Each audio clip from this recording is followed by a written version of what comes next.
보겠습니다. 하나님은 당신을 너무너무 사랑하십니다. 오랜만에 이현수 성도님 오셔서 지난주도 그렇고 이번주도 그렇고 환하게 웃으니까 좋네요. 앞에서 그죠? 예, 웃는 상이시네 보니까. 예. 코넬대의 그 칼 필레브란 교수님이요, 65세 이상 1,500명을 대상으로 이런 내용으로 질문을 한 적이 있다고 합니다.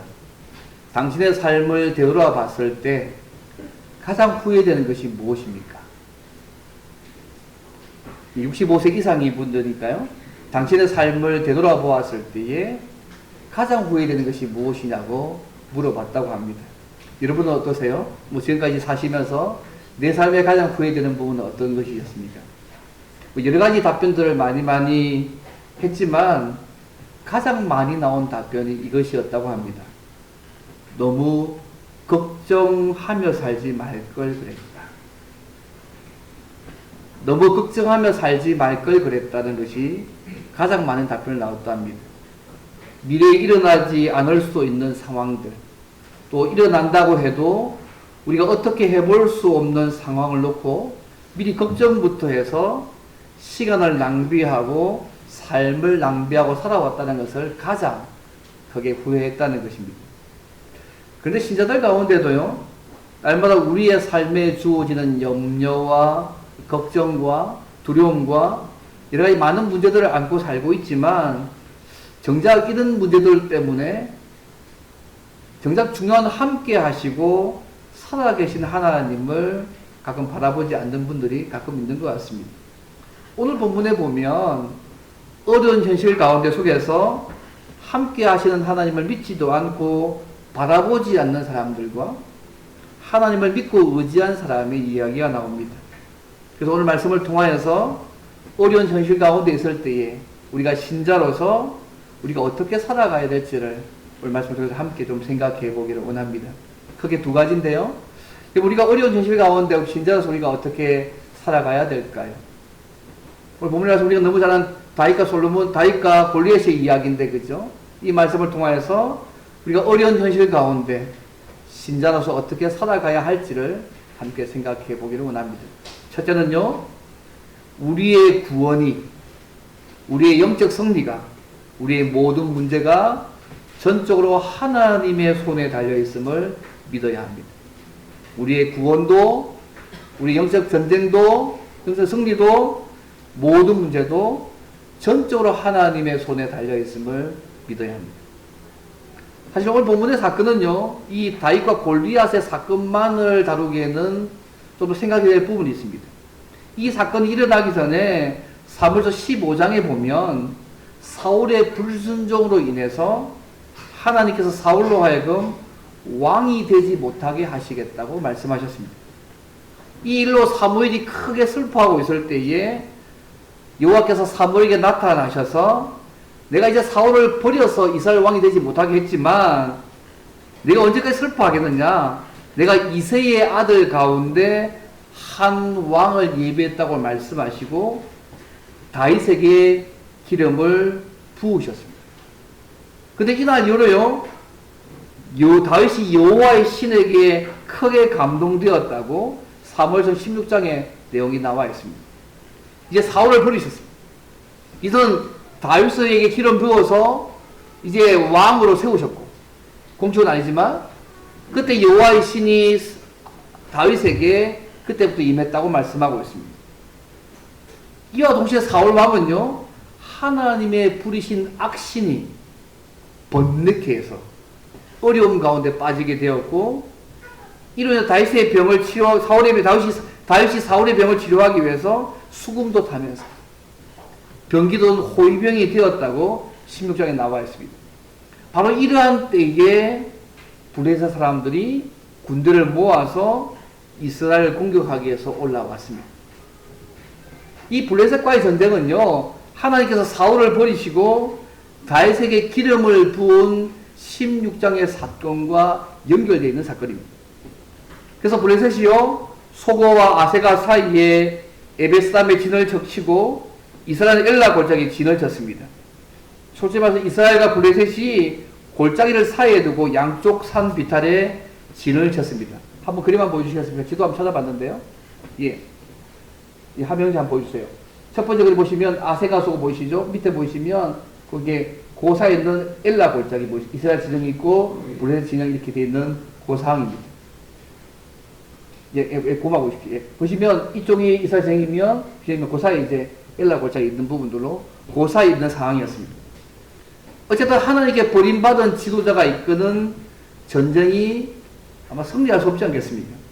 이러한 때에 블레셋 진영에서 싸움을 도두는 자, 소위 오늘 군대의 장수가 소위 가드 사람인 골리앗이 나왔습니다. 여러분 잘 아시다시피. 왜 가드 사람이라고 말했을까?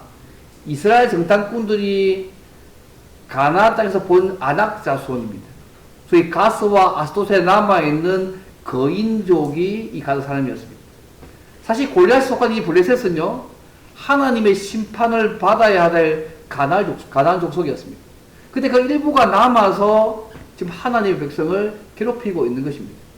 어떤 면에서 하나님의 백성이 철저하게 그분의 말씀에 믿고 순종하지 않았기 때문에 당하는 고통인 것입니다. 이 골리앗과 블레셋은요, 하나님의 심판을 받아야 될 사람들이었습니다. 근데 골리앗이 얼마나 엄청난 거인인지를 설명하기를 키가 6급이십니다. 소위 우리에게 270cm죠. 머리에 녹투구를 섰고요. 몸에는 무기가 51.5kg 이런 갑옷을 입었습니다. 그리고 창날이요 6.9kg 정도 무장했다고 4절 7절에서 말씀하고 있습니다. 한마디로 아무도 물리칠 수 없도록 키도 큰데 완전 무장해가지고 공격할 수 없는 그런 인물로 등장했습니다. 누가 이런 골리앗을 이룰 수 있겠습니까? 이렇게 무정한 거인 골리앗이 양쪽 군대가 다 볼 수 있는 곳에서 서서 이스라엘 군대를 위협했습니다. 그리고 한 사람을 보내서 자기와 결투하여서 그 결과에 따라서 자신들이 이스라엘의 종이 될 것인지 아니면 이스라엘이 블레셋의 종이 될 것인지 결정하자고 이야기했습니다. 그것이 8절에서 10절의 내용들입니다. 여러분, 이런 전쟁 방식은 고대 근동 방식의 소위 전형적인 전쟁 방식이었습니다. 근데 이런 욕을 받고 있는 이스라엘은요, 사울부터 시작해서 온 이스라엘이 11절 말씀 보면 크게 두려워했다고 말씀하고 있습니다. 근데 이 골리앗이요, 40일 동안 아침 저녁으로 나타나서 이런 방식으로 이스라엘 군대의 사기를 완전히 땅에 들여 놓았습니다. 16절 말씀입니다. 바로 이런 시점에 다윗이 그 전장터에 찾아오게 된 것입니다. 다윗은 사울 왕에게 수금을 타고 사울을 위로하는 자와 호위병을 올려 있었는데 아마 전장이 났기 때문에 집으로 돌아간 것 같습니다.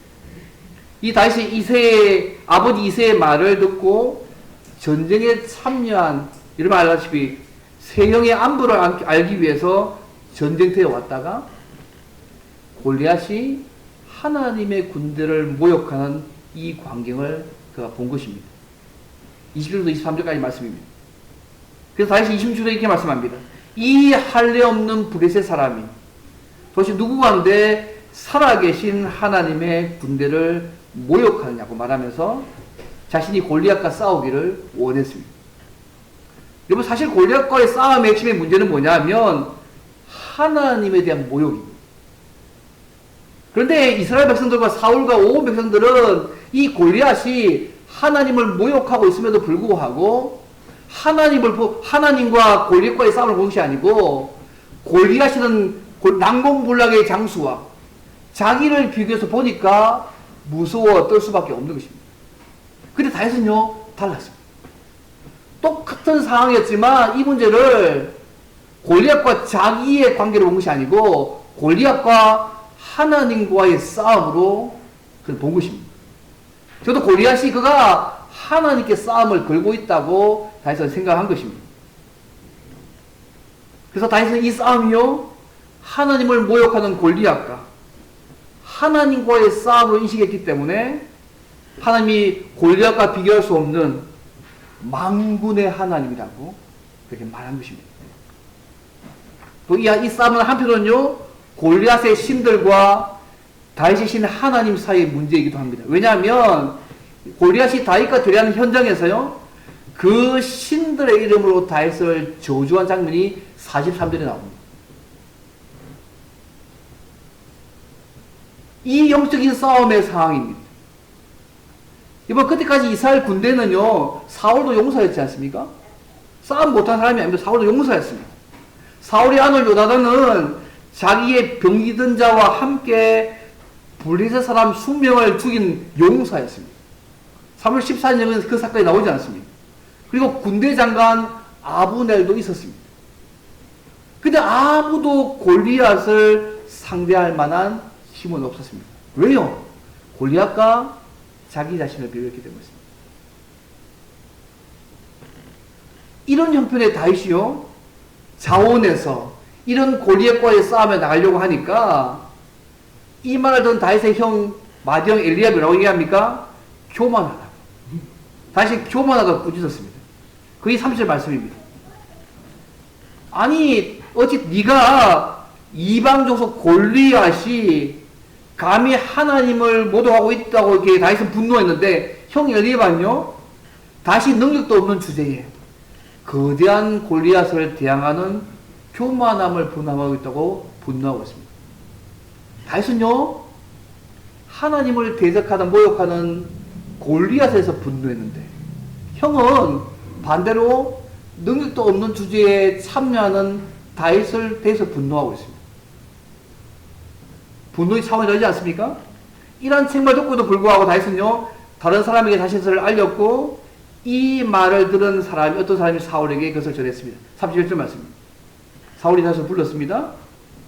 다시 사울에게 낙담하지 말라고 얘기합니다. 모두 다 무서워서 벌벌 떠는 그 상황 가운데 다윗이 사울에게 낙담하지 말라고 하면서 자기가 골리앗과 싸우겠다고 얘기합니다. 그게 30절 32절 말씀입니다.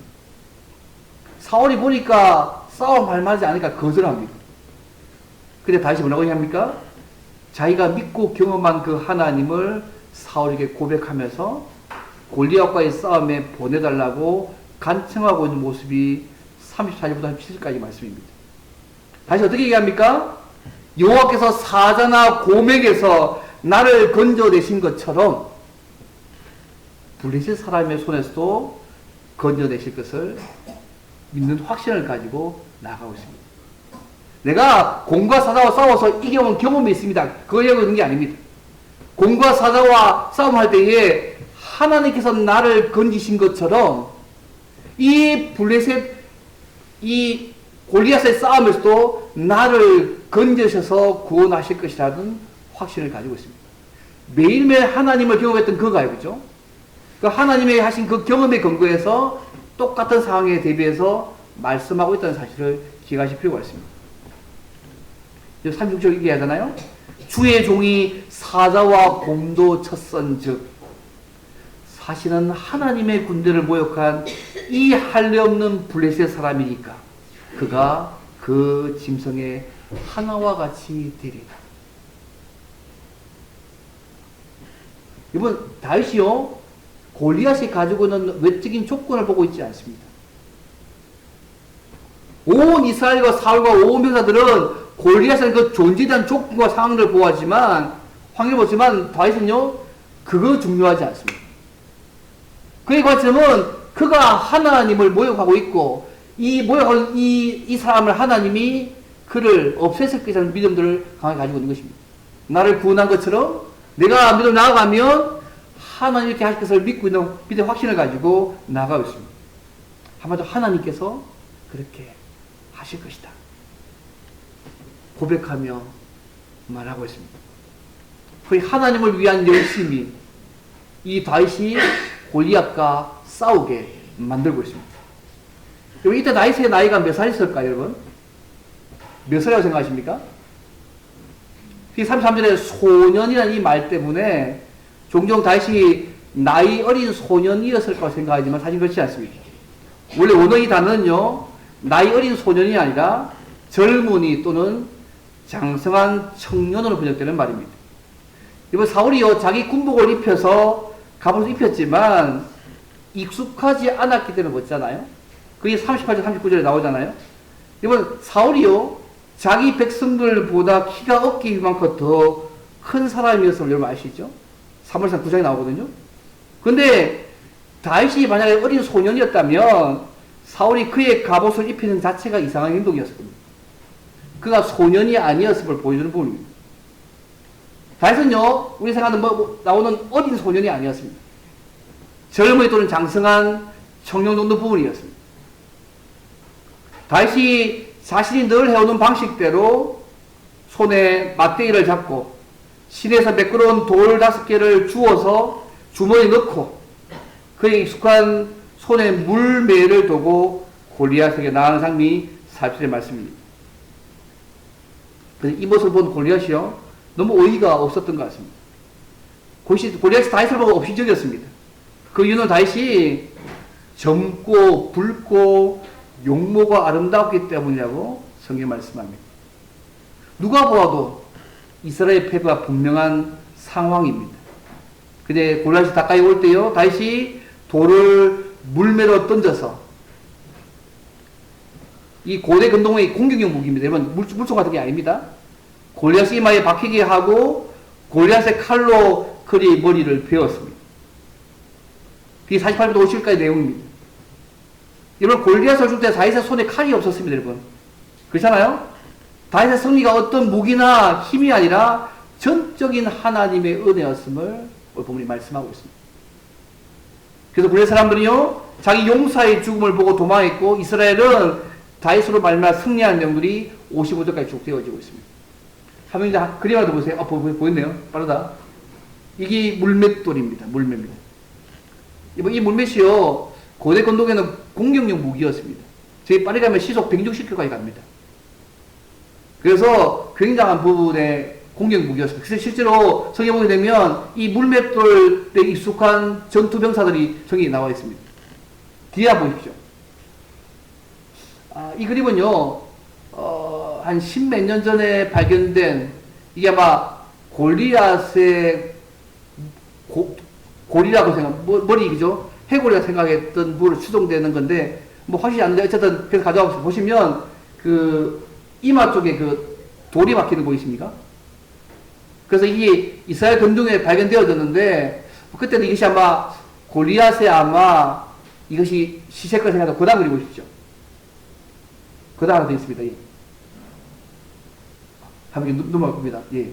요 전체 부분이 모습인데, 요쪽에 머리 부분이 발견돼서, 여기에 골리앗의 이 부분이 발견된 부분이었습니다. 이스라엘에 발견된 부분인데, 그래서 꽤 키가 큰 뼈가 발견됐고, 여기 보니 이 부분이 아마 골리앗이 아니었을까 보통 하는데, 왔다 갔다 하고 있습니다. 맞든 안 맞든 제가 일부러 보여드리겠습니다. 지금도 계속 논의하고 있는 중에 있습니다. 어쨌든요, 다윗이 골리앗을 이길 수 있었던 것은 그의 믿음이 중요한 것이 사실이지만 더 중요한 게 있습니다. 그가 기름 부음을 받은 자라는 것입니다.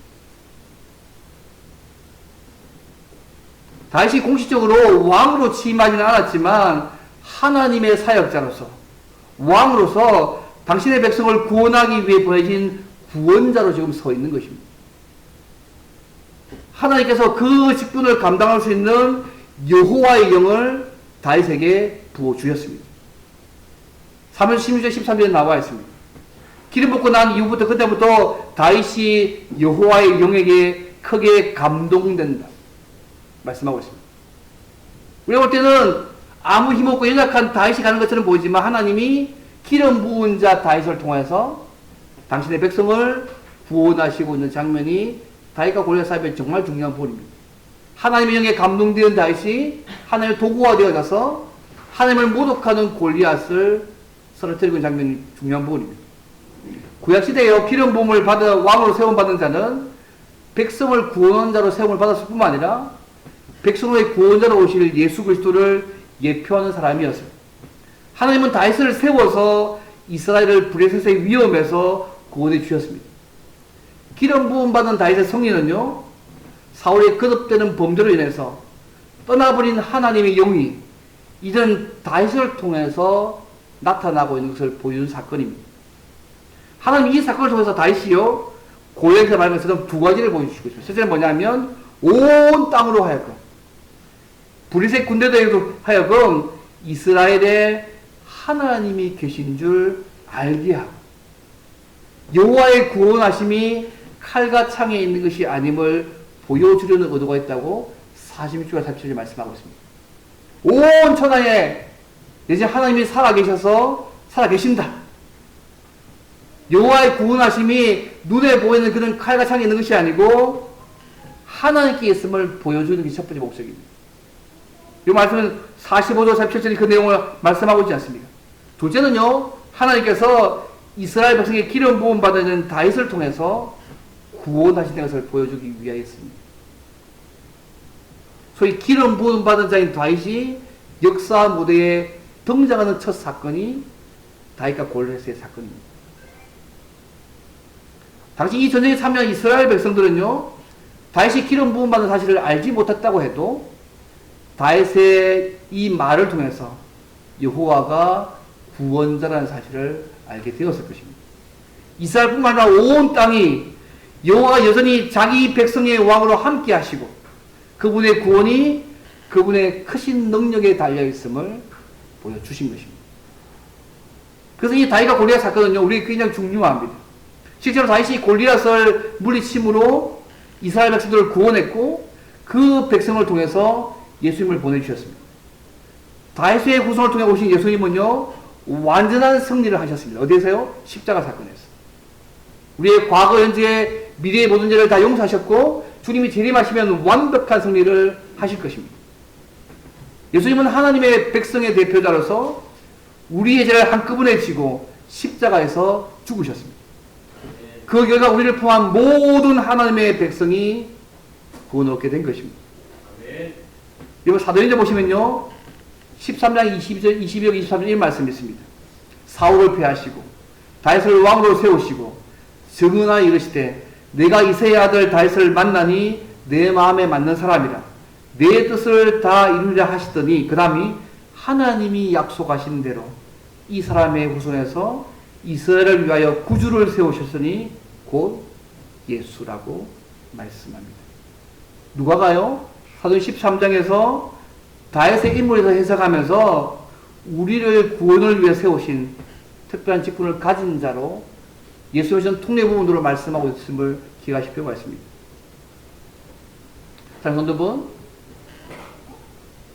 우리의 삶에서 하나님과 하나님 되심이 처참하게 무시당할 때 그러한 분노가 있든지 하나님의 하나님 되심이 반드시 드러나야 한다는 담대한 믿음의 몸짓을 할 필요가 있습니다.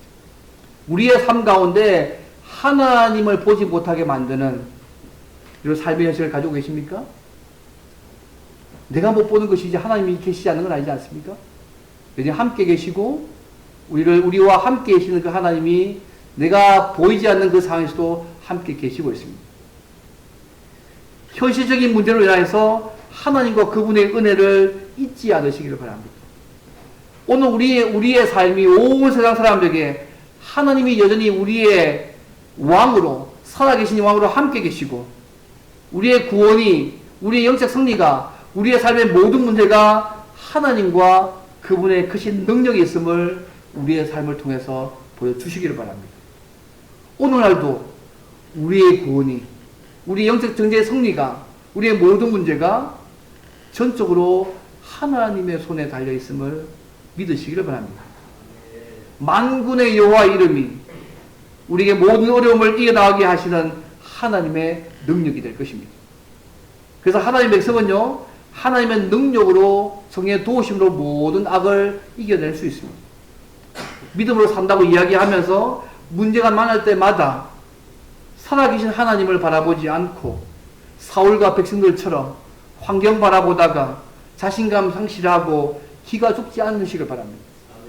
다윗은 하나님을 모독하는 골리앗의 외모나 조건을 보지 않았고 환경에도 지배당하지 않았습니다. 오직 살아계신 하나님만 바라보았습니다. 믿음은요, 환경을 뛰어넘어서 하나님을 바라보는 것입니다.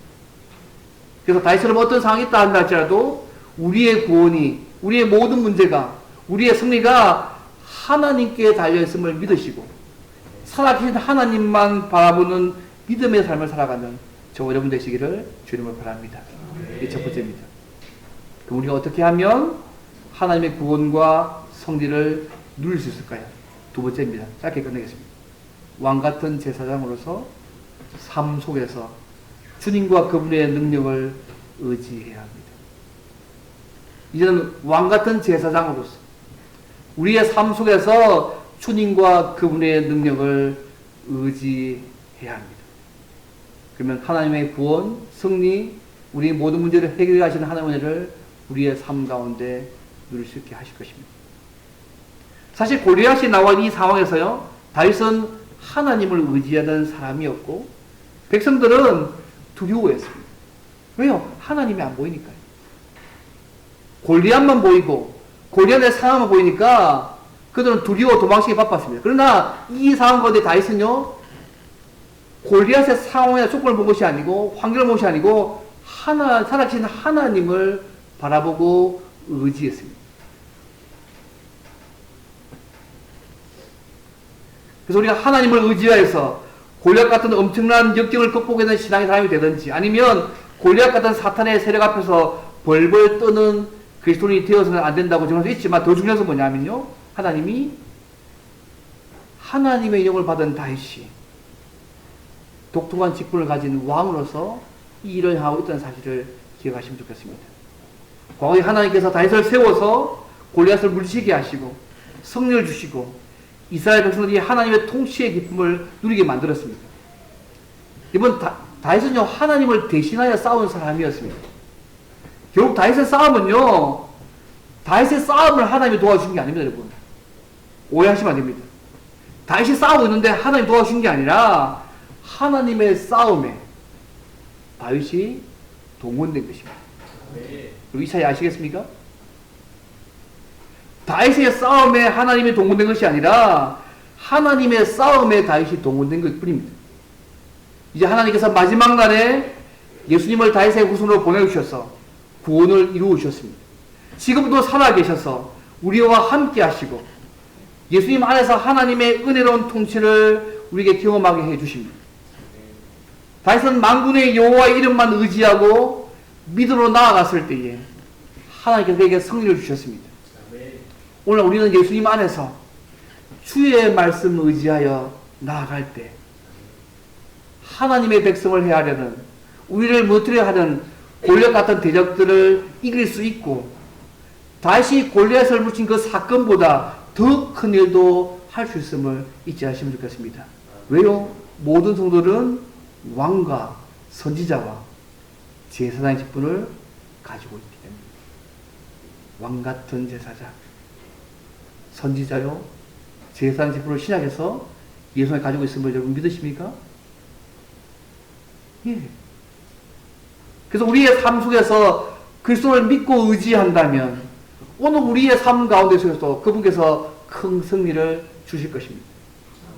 그러나 주님이 재림하시는 그날까지 우리의 완전한 구원은 이루어지지 않았습니다. 주님이 재림하심으로 이루실 완전한 나라가 이루어지는 그날까지 우리는 크고 작은 믿음의 전쟁을 계속 치르며 살아가야 합니다. 하지만 이미 예수님께서 승리하심으로 전체 전쟁에서 우리가 승리했다는 사실들을 여러분 확신하셔야 됩니다. 다만 조그만 국지전에서 패할 수도 있고 이길 수도 있습니다. 그러나 다윗이 하나님을 의지한 것처럼 완전한 승리를 주시는 그 주님을 의지함으로 날마다 승리의 기쁨을 누리며 믿음으로 살아가는 저 여러분 되기를 바랍니다. 이런 얘기를 하더라고요. 어떤 목사님이 기사 예언을 하는데 옆에 앉은 청년과 대화를 하게 됐답니다. 근데 대화하면서 이 청년이 너무 큰 어려움에 처한 것을 알게 됐대요. 그래서 목사님이 이 성경책과 볼펜을 꺼내면서 이 청년이 말합니다. 이 성경책 위에 볼펜을 세울 수 있느냐고 청년이 물었습니다. 여러분 세울 수 있습니까? 뭐 생각하십니까? 우리 뭐 생각합니까? 성경책 위에 볼펜을 세울 수 있냐고 물었습니다. 세울 수 있다고 생각하신 것 같은데, 그죠? 못 세우지 않습니까? 그래서 이 청년이 불가능하다고 그렇게 대답했습니다. 그때 이 목사님이 이 성경책 위에 이 볼펜을 딱 세우고 손으로 붙잡고 놓지 않았습니다. 그 하신 목사님 말씀이 흔들리는 기체 안에서 이 볼펜이 어떻게 혼자 설 수 있겠느냐. 우리도 마찬가지라. 우리는 연약하지만 하나님이 붙잡아 주시면 아무리 흔들려도 쓰러지지 않는다고 했던 그런 얘기를 들은 적이 있습니다. 우리가 아무리 어려워도 아무리 연약해도 우리가 하나님을 의지하면 우리를 붙드시고 이기게 하시는 하나님을 우리의 삶 가운데 누릴 수 있습니다. 시편에 이런 고백이 있지 않습니까? 귀인들을 의지하지 말며 도울 힘이 없는 인생도 의지하지 마시니 그의 호흡이 끊어지면 흙으로 돌아가서 그날에 그의 생각이 소멸하리로다. 야곱의 하나님을 자기의 도움으로 삼으며 여호와 자기 하나님에게 자기의 소망을 두는 자는 복이 있도다. 시편 146편에 시편 기자가 고백하고 있지 않습니까? 말씀을 듣겠습니다. 사랑하는 성도 여러분, 우리가 아무리 연약해도 하나님을 의지하면 우리를 붙드시고 이기게 하시는 하나님을 우리의 삶 가운데 누릴 수 있습니다. 하나님은 자신의 안전보다 하나님을 영롭게 하는 데 관심이 있는 사람을 쓰십니다. 우리가 얼마나 잘 되었냐가 아니라 우리가 얼마나 하나님께 쓰임받는 인생을 살고 있는가가 날마다 우리의 관심사가 되기를 바랍니다. 우리가 무엇을 의지하고 세상과 환경과 싸우고 우리 자신과 싸우고 있는지를 늘 점검하시기를 바랍니다. 우리의 힘으로 하고 있는 것인지 그분의 힘을 의지해서 성령의 도우심을 하고 있는지를 늘 점검하실 필요가 있습니다. 칼과 창이 아니라 다윗처럼 살아계신 하나님, 만군의 하나님을 의지하는 그 믿음이 우리에게 필요합니다. 그래서 세상 앞에서 너무 주눅 들거나 위축되지 마시고 다른 무기가 아니라 왕같은 제사장으로 우리의 삶 속에서 완전한 승리를 준 그 주님과 그분의 힘과 능력을 의지하여서 날마다 승리하며 주님을 드러내는 삶을 살아가는 저와 여러분 되시기를 주님으로 바랍니다. 오늘 말씀에 한번 기도하면 좋겠습니다. 하나님, 하나님의 자녀가 된 건 너무 감사합니다. 내가 이 하나님만 의지하며 어떤 상황에서도 믿음으로 나아가서 주께서 도우시고 붙으시고 승리하시는 은혜를 날마다 누리게 도와주옵소서. 우리의 삶이 주님 재림하시 완벽히 끝날 것인데 그때까지 믿음 가지며 이 영적 싸움을 잘 감당하도록 우리 모든 문제를 잘 감당하도록 도와달라고 제가 주님 앞에 살려달라고 통으로 기도하겠습니다.